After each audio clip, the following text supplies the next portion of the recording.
I affirm the resolution that religious people have more morals than atheists. Point 1. Definitions. I define religious as relating to or believing in a religion. I define religion as the belief in and worship of a superhuman controlling power, especially a personal god or gods. I define morals as standards of behavior or principles of right and wrong. I define atheist as a person who disbelieves or lacks belief in the existence of God or gods. All of the above have been taken from Oxford Dictionary Online. Point 2. Framework and resolutional interpretation. This resolution requires a grammatically precise examination to be correctly understood. It is not asking us to argue whether religious people are more moral, i.e. more morally correct than atheists, but instead whether religious adherents have more standards of behavior applied to their lives than atheists. This resolution is a fact resolution, meaning that I, as the proponent, have the burden to prove the resolution true in a majority of circumstances, i.e. 51% of the time. Contention 1. Religions are inherently prescriptive. Religions are inherently prescriptive. Religion necessitates a conformity to the will of the adherent's deity, and this manifests itself through behavioral standards that religious adherents then apply to their lives. The following examples illustrate this. Subpoint A. Islamic law governs all facets of Islamic life. The Al Bayt Digital Islamic Library Project categorizes nearly 2,800 specific rules found in the Sharia Islamic law that govern daily Islamic life, with topics ranging from permitted food and drink to inheritance law and disposal of property. In other words, all areas of Islamic life are governed by this regulation, this stricture. Subpoint B. Jewish law requires highly specific ritual. Adherents to Judaism are commanded to obey the 613 commandments found in the Mosaic Law, and while modern Jewish scholars estimate that they are now only able to maintain adherence to around 200 of those due to the dissolution of the Old Kingdom, substantial restrictions are still continually imposed on daily life, such as the Sabbath regulations that they must follow. In other words, they can't conduct any manual labor on the Sabbath, and as a result, they have several different areas in which they have to modify their life. These examples are illustrative of the substantial standards of behavior religions place on their adherents. My last contention, contention 2, atheism does not compel morals. Atheism in no way necessitates standards of behavior from its adherents, and the morals of atheists are either personally constructed or are functions of participation in society. My opponent's burden today is to prove that atheists necessarily generally have more standards of behavior than religious persons, and thus he must negate the resolution. I end my time. Awesome. Great introduction. And I saw that you liked some of my comments on feminism, so thanks for that. I want to start off by posing 2 questions to you that are from Christopher Hitchens, which I think are the guiding way as far as rhetoric goes. And that is, name for me a moral action or ethical statement that only a believer could do and a non-believer could not do, such as myself. The second question is to name for me a moral action or statement, or an immoral action or statement that could only be said by somebody of faith. And I don't think you could answer the first one. Christopher Hitchens never got an answer. And the second one, we've all thought of it. Suicide bombers, for one. That entire community is religious, and they do it for religious reasons. And so what my contentions will be is basically that atheism, which is just the lack of religion, is not a belief in itself. It is a lack of belief, as you said, a lack of belief in a God, a lack of belief in a deity. And therefore, I have no book that I turn to, such as the Bible, which I have my Bible right here. I'm not sure exactly what God you prescribe to yourself if you do, but saying that people who do not have a religious belief are somehow less moral, or they lack as many morals, is just not true.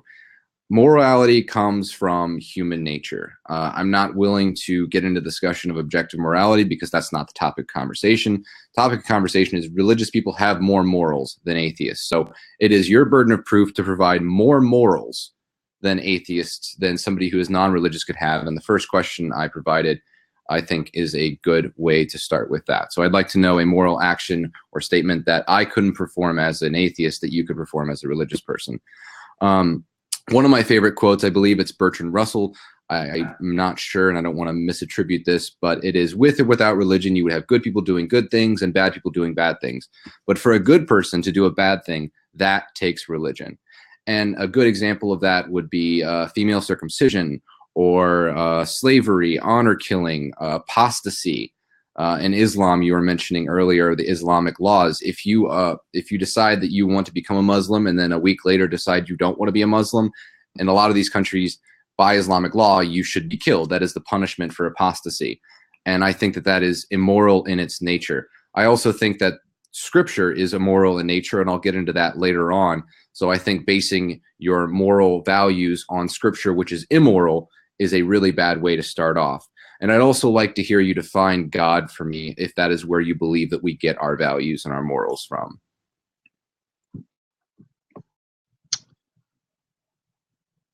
Right. So I want to first mention that an essentially assumption that defined the entire previous 3 minutes, which is that we're discussing an argument of morality rather than morals. And as I pointed out in my opening statement, very simply, this is not asking us to determine who is moral and who is immoral. It is asking us to determine whether a greater stricture is applied to those under religion than outside of religion.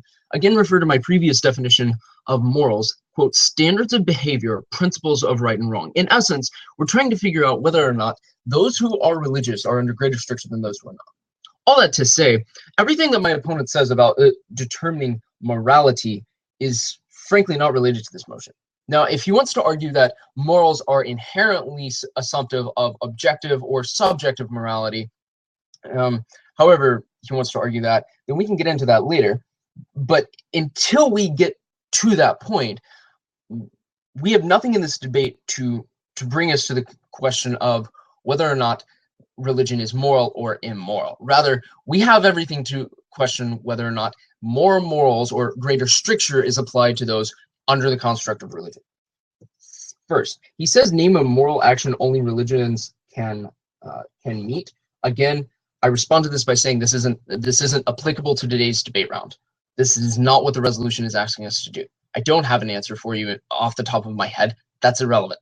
Second, cross-apply my same response to his second point that immoral actions or question from Hitchens of immoral actions only a believer can take. Next, let's move to his contention or argument under the idea that morality is derivative or derived from human nature. And I respond to that by saying morality in and of itself is not the question here. The question is whether or not greater stricture is applied to those under religion than those not under religion. Again, cross-apply that essentially to virtually all of his arguments that I see here. Nowhere did he contest my definition of morals. Nowhere did he contest my definition of religion. He asked for a definition of God. I don't have one off the top of my head.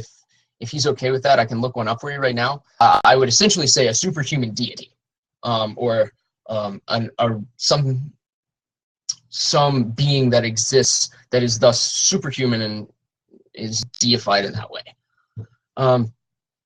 In other words, my opponent has dropped my entire case, so to speak, and is thus not negating the resolution in any way. I cede my time.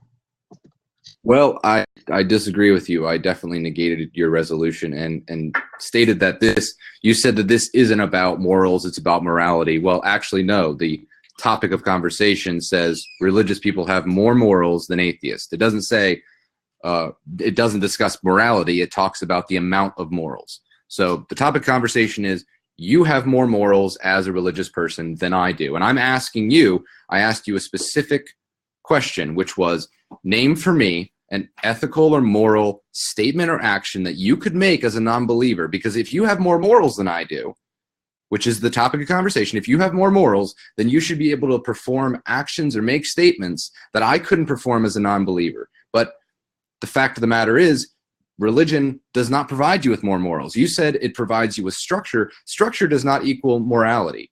Just because the society is structured and they say you can't shave your hair in a certain way, or you can't use a computer on a certain day or drive a car, that has nothing to do with morality. Morality has much more to do with the well-being of people and organisms that have sentience than it has to do with whether or not you push buttons on a certain day of the week or month or whatever.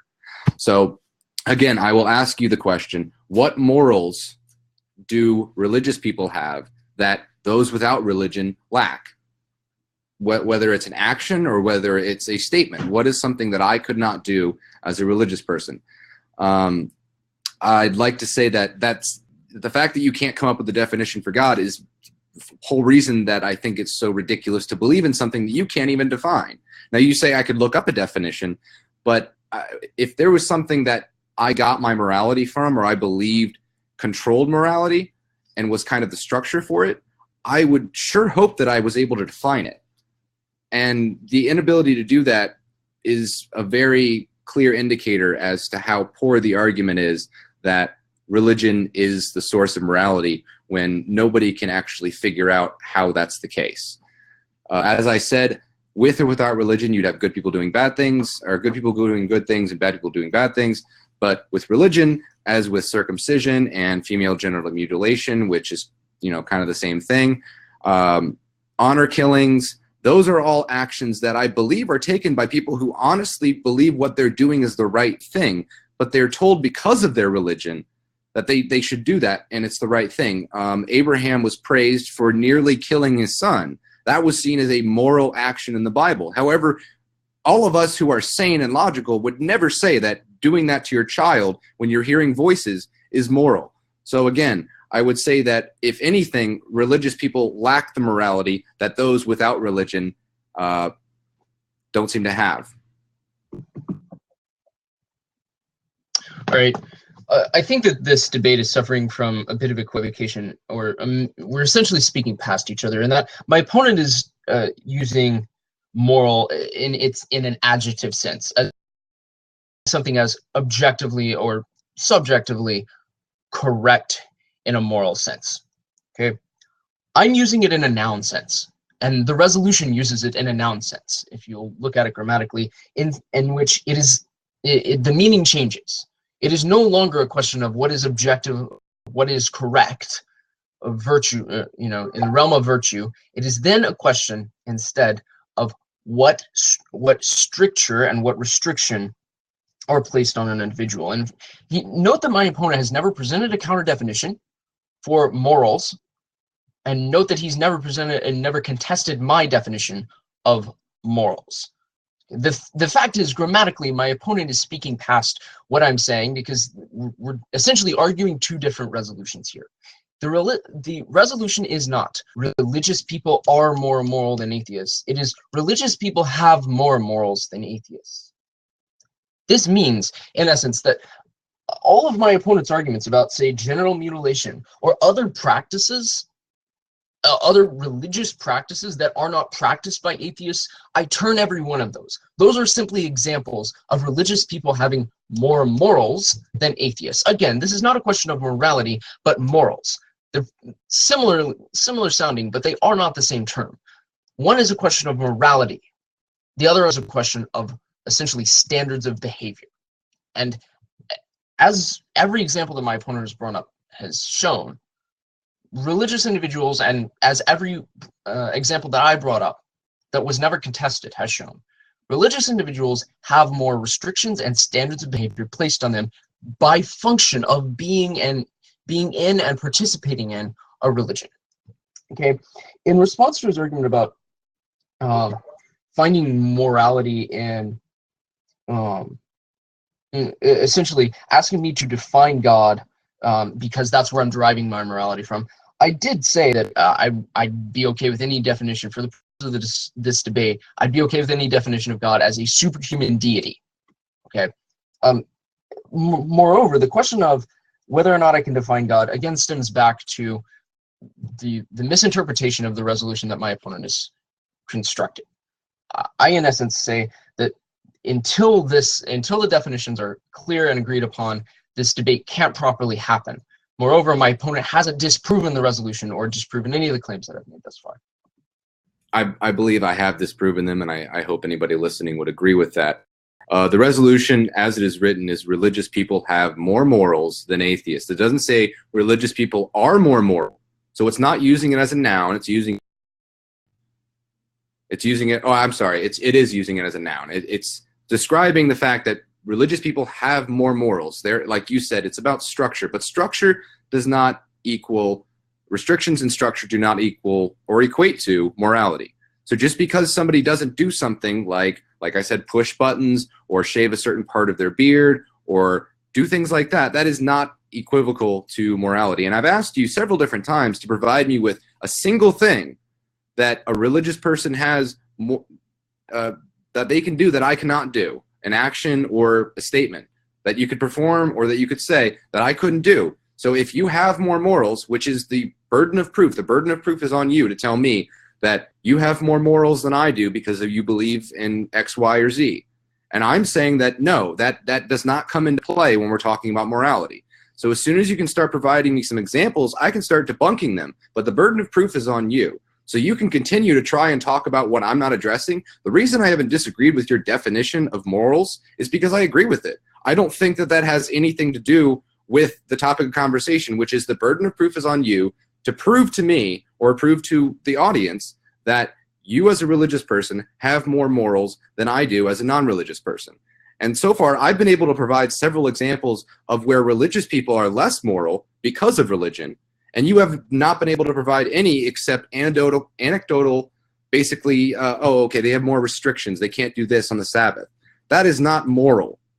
What I am talking about is there are several examples I've provided: suicide bombers, genital mutilation, honor killings, stoning of adulterers. Those are all things that are based on religion, that are based in religion, that are in the text.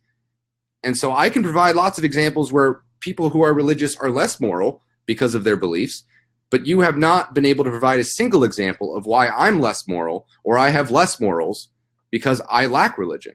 So I'd really like to hear you provide either an example of how you have more morality or how I have less morality, because so far the burden of proof is on you, and I feel like I'm just heaving evidence upon you that you're wrong, and you're not giving me evidence that I'm wrong. So I'm looking forward to that because I feel like we're not talking past each other. You're just not willing to provide your side of the argument because it's hard to defend something that is, in my view, indefensible. Arguing that the question of more morals is equivalent to more moral, which is what you're arguing, is wrong.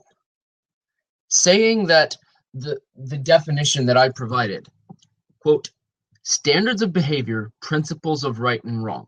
Standards of behavior means that there are different practices or different habits. A different definition of it, this time from dictionary.com, says principles or habits with respect to right and wrong conduct. Okay, habits are actions. Standards are necessary restrictions that are placed that actions must conform to. Okay, the question is whether or not religious people have more of those imposed on them than atheists do. Okay, and it's not like this is an unreasonable interpretation of the resolution at all.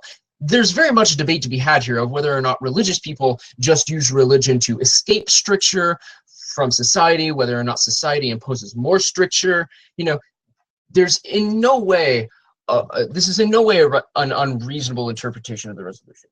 However, my opponent continues to misunderstand the question of moral versus morals. Okay, the resolution that he's reading and that he's hearing is that religious people are more immoral than atheists, which says that they have greater morality. This is not a question of moral superiority. This is a question of who has more of those standards of behavior placed on them. Okay, this misunderstanding of the resolution is foundational to today's argument, because until we're clear on this, there's no way that he and I are ever going to, essentially stop talking past each other. The evidence that he says he's provided is evidence against the other resolution, the more moral, not have more morals resolution. I understand this sounds like semantics, but really this is an interesting debate that we could be having. We could be having the argument of which one of these is more beneficial to society, which one of these imposes more structure, which one of these is better in individual lives as a result of the morals placed on them. Okay. Instead, we're talking past each other, and he and I are arguing two different resolutions. I feel I've actually argued both resolutions just for the hell of it, because I mean, I focused more on the resolution at hand, which I agree. I don't think I'm not saying that the people who are doing these honor killings and the suicide bombers, I'm not saying that that is about their morality. I'm saying that they believe what they are doing is a moral correct thing because their scripture tells them to do it. People who mutilate their child's genitals are doing it because God has told them to do it, because because their religion has told them to do it. They are taught it is a moral thing to do. It has nothing to do with their morality. Their morality, I believe, is, as I said earlier, with or without religion, good people doing good things, bad people doing bad things. But for a good person to do a bad thing, that takes religion. And that is what the conversation is about, is morals. So a lot of religious people have morals that are immoral. And so I'm asking you to provide me with instances and examples where either I'm wrong and how I have less morals because I don't have the same structure. And I noticed you mentioned that, like, it's something that I couldn't have as a non-believer. You don't think I could have a schedule and I could be productive? I could exercise, read, make sure if I have kids, I take them out and get them into a good school. And you don't think that I could have all of the things that a religious person has and just not believe in God? Because you seem like a very intelligent person, and I don't think for a second you believe that somebody in my position would have the inability to do those things. So again, you need to provide examples where you, as a religious person, or religious people in general, are more moral, or have more morals. Have more morals. And the examples you provided so far are, again, anecdotal, and they are not morals. They are just things that people do. And they are things that a non-religious person can do as well. So you're not providing me, you're not breaking any ground here. So I really wish you could, really answer the first question I asked, which was a very direct question. Name for me something a religious person can do that is a moral action or statement that I, as a non-religious person, could not do. Please answer that question. Okay. This debate, again, hinges on definitions, but I first want to address everything he just said before going back to that. He says, first of all, because Scripture says so, they're doing these terrible things, and their morals are bad because of that. Okay. This is inherently assumptive of the idea that morals are habits related to right and wrong. I entirely turn this argument. This flows entirely to me, because they may be committing heinous actions. They're doing so because of standards of behavior that are inherently linked to their perception of right or wrong, okay? And thus they believe what they're doing is correct. He's entirely right. This flows to my side because it's indicative that only people under that religious constraint adhere to these things. Thus, religious people have more, okay? Second, he says that he's essentially saying that these morals are bad, okay? That these habits or standards of behavior are bad. That's not the question. The question today is not whether or not religious people have better morals than atheists, or more moral morals, if you wanted to make things confusing, or more than they have been. Instead, the question is, do they have more of them? All of the examples that I brought up, and in fact, he says, couldn't I develop a schedule, essentially, a schedule of morals, if you will? What he ignores here is a couple things. One, morals, I again defined as standards of behavior relating to the principles of right and wrong. So all of the things that I brought up, all of the examples, I could literally go down a list right here of 2,800 different rules that Muslims follow because they believe that it is moral to do so. In essence, the question here is whether or not or the confusion here is derived from the fact that morals are habits and standards of behavior that people believe are inherently linked to morality, all right, that are linked to right or wrong. I'm not arguing that religious people have better ones. I'm not arguing that religious people are the only ones that have them. I'm just arguing that religious people have more of them by necessity, because they are placed inside a system which literally constructs and necessitates them.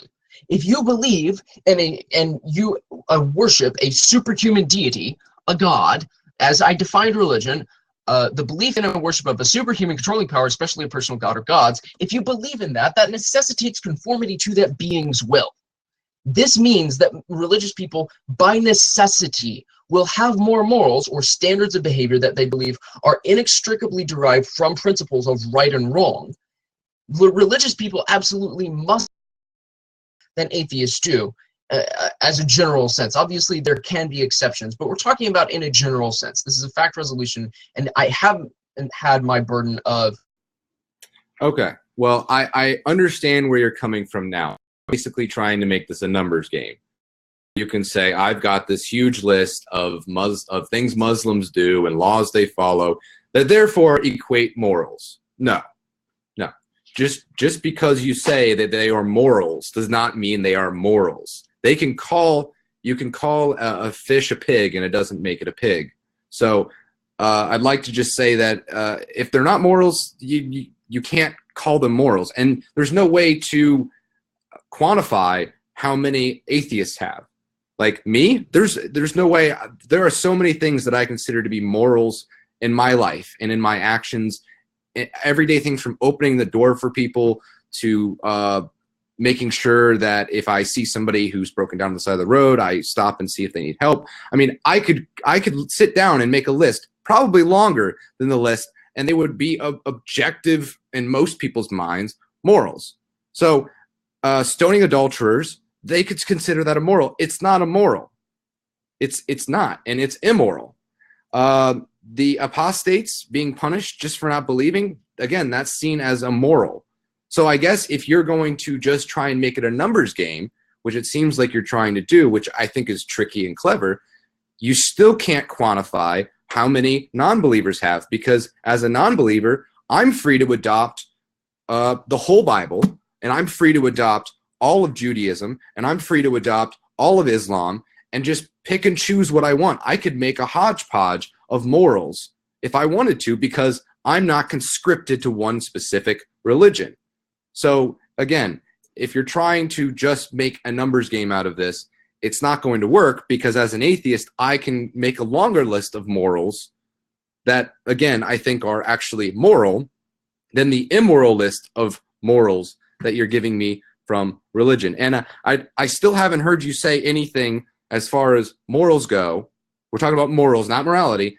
Morals go that a religious person could do or say that a non-religious person could not do or could not say. And if you could provide me with that, then I might be able to concede, okay, yeah, there are some things that, there are more morals for, this group or that group, but you can't, because there are no morals that you can state that a non-religious person cannot perform or can perform that a religious person can perform. Pass the mic. Okay, I think that we're finally on the same page as what the definitions mean, and I'm sorry it took so long for us to get here. I accept any responsibility that falls on me for that. However, I think that now that we are on the same page, let's talk about the issue of have versus can have. You say that atheists can adopt any morals or any moral structure that they want. And while that's certainly true, that's not what the resolution says. The resolution says that they, okay, not that they can have. And I kind of try to preempt this in my last speech by saying this isn't about exceptions. This is about generality. And in general, atheists adopt society's morals, which are less restrictive than religions. I don't agree with that for a second. There are laws in every state. I live in the United States. I don't know where you live. There are so many laws, and those are easily considered morals because you have to do them. If you want to talk about your definition being they are prescribed, you have to do them to be part of the religion, then the same thing has to be said about the laws of our country, and the laws of my state, okay, and the laws of my work, and the laws of the school I go to, and the student code of conduct I mean, the things that I have in my life, not could have, not possibly, the things that I already do have is already longer than the list that any religious person could provide. And I'd be happy to sit down and write that list out to prove you objectively wrong, that I have a longer list of morals in my life as an atheist than a believer does, just because they come up with a bunch of crazy things about how they can't push buttons on certain days.